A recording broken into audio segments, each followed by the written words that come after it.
Inside this box is about a year-long project. Stick around.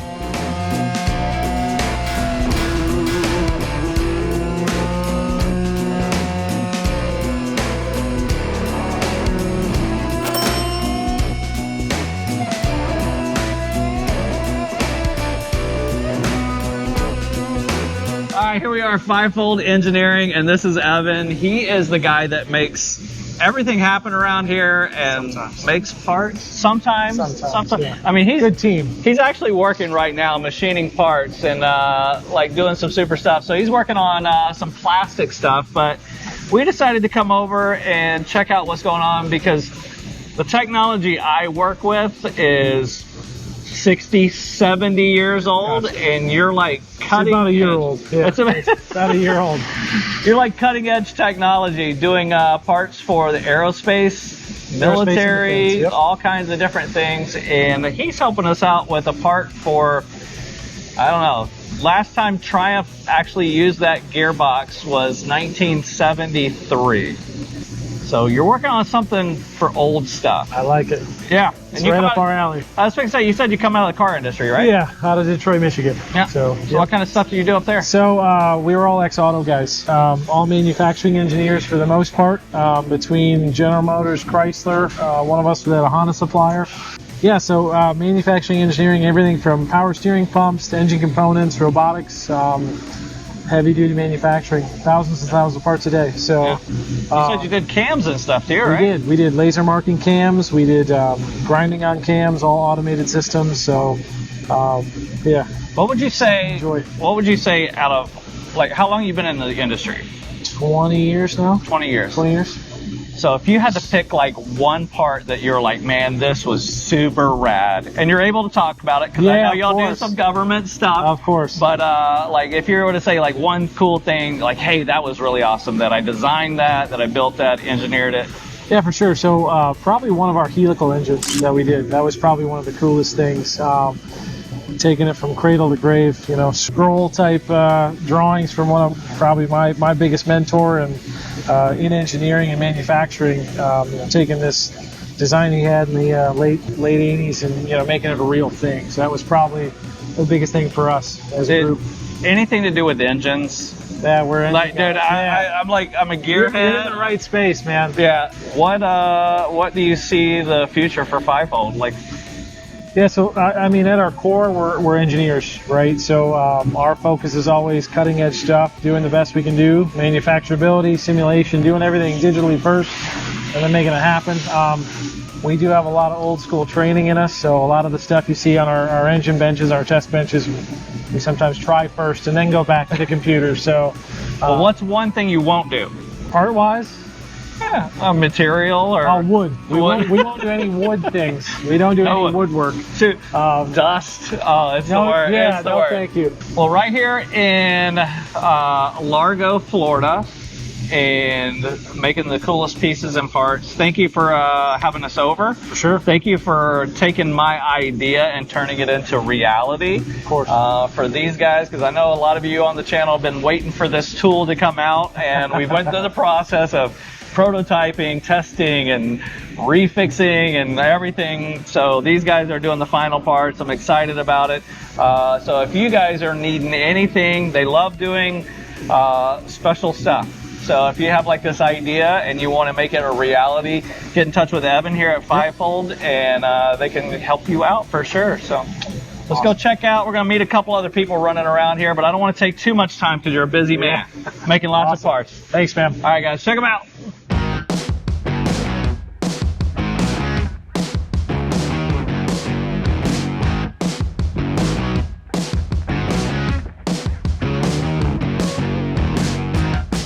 All right, so here we are. This is my buddy right here. This guy, we've known each other for a few years, and he is helping us out by taking what we've designed and making it better. And making it actually work into a machine. How long you been at this, buddy? 32 years. Good grief. Good grief. And you love it though, right? I love what I do. So 32, when did the whole CNC programming kind of come into play? in the 70s. In the 70s, Yeah, okay. they had tape machines. Before the CNC evolved into computer numerated control, they had tape machines, and they would actually wind the tape up just like a normal 8-track. Did you do any of that programming? I did not. when you're in tech school, they teach you the old school way to do it. I started vocational school in 1990. Okay, all right. Well, when I went to machine shop, it was 96, and then I graduated tech in 1998 and got into it, and really didn't do any CNC stuff probably until probably early 2000 is when I started getting into CNC. But yeah, this whole multiple axis. How many axes is this? This is a 5-axis Akuma. This Akuma. is an Akuma Genos M460 5-axis. I would say this is the Ferrari of machines. It's the one you would own? And this is the one I would put in my garage. In your garage? Yep. So you can do pretty much anything with this thing, all right? You pretty much can do anything. Oh man, look at that! Look at that! Hey, I made one of those with a welder in my garage. And you did? How long did it take to do that?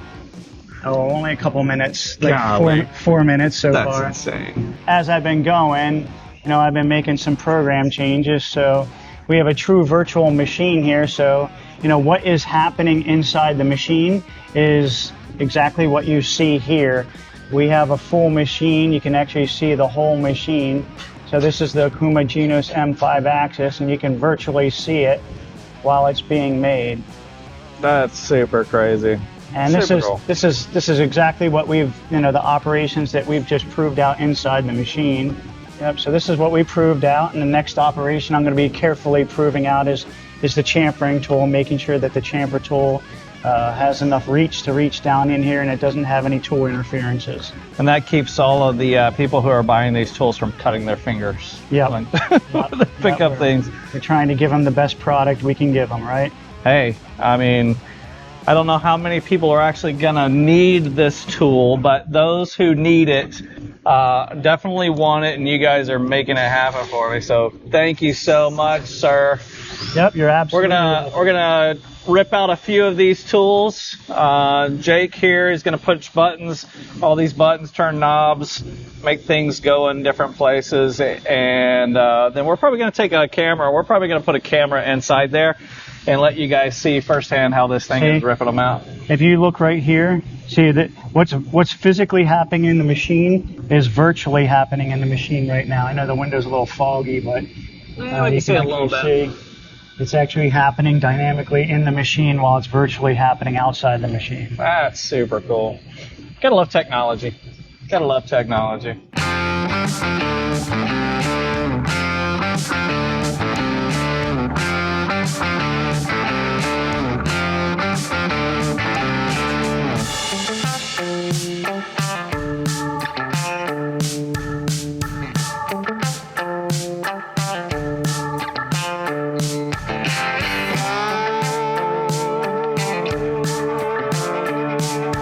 What we doing? All right. It's been 20 hours and we're still, no, it hasn't been. So we got both sides of the parts programmed in. Basically, it takes how long for a complete part? It takes 8 minutes and 30 seconds for a complete part. Op 10, flip op 20. Okay, and how long does it take me to replace the part every time? Maybe 30 seconds. I was going to say 30 minutes, but hey, I used to do this work way back in the day, but it's definitely technology has improved substantially since the late 90s when I was doing it. That's about the time you were like really in hot and heavy with it. Well, you're hot and heavy with it now. So we're about, how many parts we got? 10. 10, 12, something like that. We have all of those left, minus the one that's in the machine. And we did have a test part. You're going to keep that test part because you like to keep all your stuff. I do. So, Yep. man, I tell you what, I can't be more thankful for all the work in it. We're talking off camera. I basically said these parts are taking 8.5 minutes to make each time. It would take me 8.5 hours sitting behind a manual mill doing all of this. So super thankful to you. Super thankful to Evan at Fivefold here. We're going to be doing some more stuff with them. Going to point some people to them like you guys. If you are interested, hit this guy up, he'll program anything. If you could dream it up, he can make it for you. When I started my company, Innovative Programming Solutions, 8 years ago, that's what I was offering, engineering and programming services. And I really do like working on car and automotive parts and motorcycle parts. And gun parts. Yeah, gun parts too. That's the pay, is the aerospace. I do a lot of aerospace, and I do a lot of medical, and I do a lot of military manufacturing. So that's my focus, is mostly aerospace and that's where the money is. Military and defense. That's where the money is. That's the money, the passions, the cars, the gasoline, the oil, the burning rubber. That's the fashion in it. So, and once again, thank you so much for all of that, all of this cool work, all this program, every line, every one of these digits, numbers, letters. This guy sat behind that laptop for hours. It'd be like 15 hours. 15 hours. Maybe. Something like that. Well, I thank you for it. I appreciate that. Yep. All right, guys. Well, while we're machining more parts, we're going to catch you guys back in the garage when we're talking about these parts, how you can get them off the website. Jake, thanks again, buddy. We do appreciate it. Evan, if you're watching the video, thanks, sir. You guys check them out.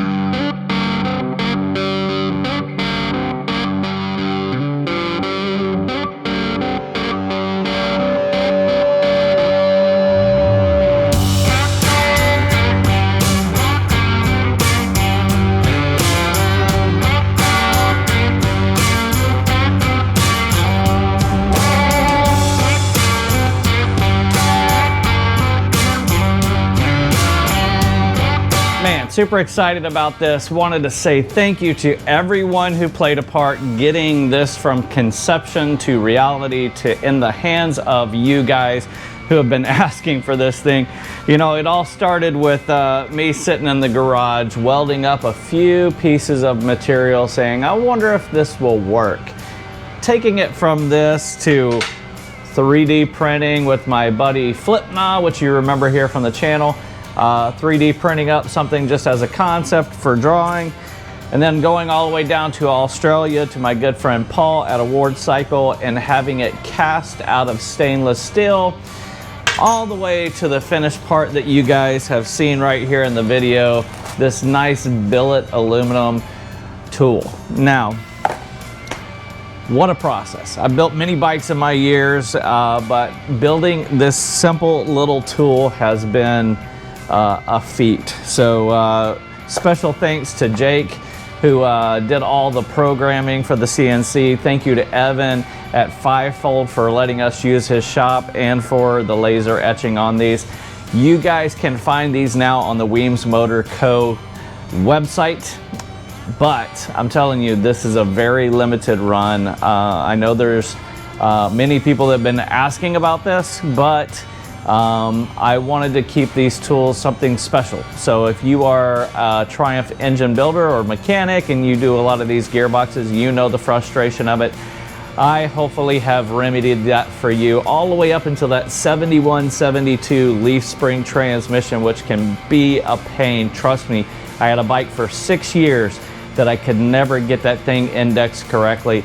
This tool does it first time go. So with that, we're gonna wrap up today's video. Thank you guys for hanging out. If you are new around here, jump down and hit that subscribe button. If you really like the video, hit that thumbs up, turn those notifications on, and let everyone know what's going on right here at Weems Motor Co. Peace.